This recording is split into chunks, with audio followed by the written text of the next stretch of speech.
Hey everybody, Aaron Bishop here with another Bishop's Blurb. The Book of Deuteronomy, we often see it spoken of as though it were just simply a series of speeches or a series of sermons that were made by Moses to Israel while they're camping on the east side of the Jordan in Shittim just before they enter into the conquest of Canaan. But when we look at the structure of the book, we find that there's something more being revealed just simply in the way that the book is put together. And what this reveals is a foundation for a relationship between God and Israel. Now, in a previous video, we examined how the covenant at Sinai was steeped in the language of a wedding ceremony. Well, in the book of Deuteronomy, that relationship is shifted, and now it's not a husband to a wife, but it is a king to vassals. Let me show you what I mean. In the ancient Near East, there was a way of organizing kings or leaders of various nations or cities together under an organization known as a Suzerain vassal agreement. This sort of relationship, it was reserved for kings.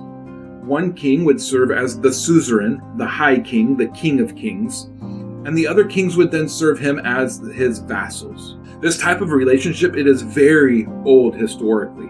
In fact, we catch sight of this type of relationship all the way back in Genesis chapter 14 at the time of Abraham. Genesis 14 verses 1 through 4. In the days of Amraphel, the king of Shinar, Arioch, the king of Eleazar, Kedorlaomer, the king of Elam, and Tidal, the king of Goyim. These kings made war with Bera, the king of Sodom, Bishra, the king of Gomorrah, Shinab, the king of Admah, Shemaber, the king of Zeboim, and the king of Bela, that is, Zoar. All of these joined forces in the valley of Siddim, that is, the Salt Sea. 12 years they had served Kedorlaomer, but in the 13th year they rebelled. In this story there are 8 kings who served Kedorlaomer, the suzerain king. They served as vassals to him for 12 years. And then in the 13th year, 5 of those kings rebelled. When this type of relationship was forged, it wasn't done with a spit and a handshake. It wasn't the verbal agreement. A covenant was cut, an agreement was made, and a treaty was formed that would bind the kings and their peoples together. Now, this form of treaty is something that we have found numerous examples of in the historical record. There are plenty of examples of these that have been found in archaeology, and we've been able to examine them and to pull out correlations between all of them. And these correlations we find match up exactly to the Book of Deuteronomy. Let me show you. The first part that always existed was a preamble, the setting of where the treaty was forged, location, and so on and so forth. We read of this in Deuteronomy 1 verses 1 through 5. After that, there's a historical prologue in which the relationship between the two nations is recounted. In this historical prologue, the suzerain is always held up to high honor, while the vassal is always seen as coming to the king as a supplicant.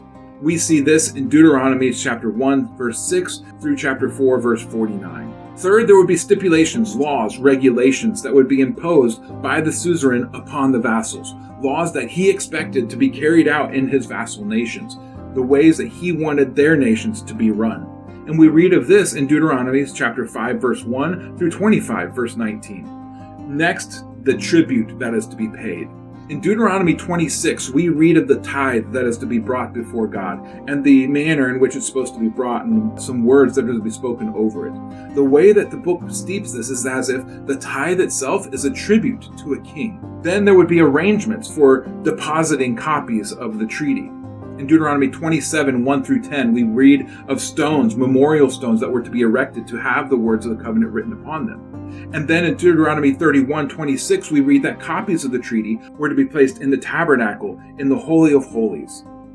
Next, there are curses and blessings. Curses for disobedience and rebellion to the covenant. Blessings for obedience, joining yourself and keeping the covenant. And we read of this in Deuteronomy chapter 27, verse 11 through 28, verse 68.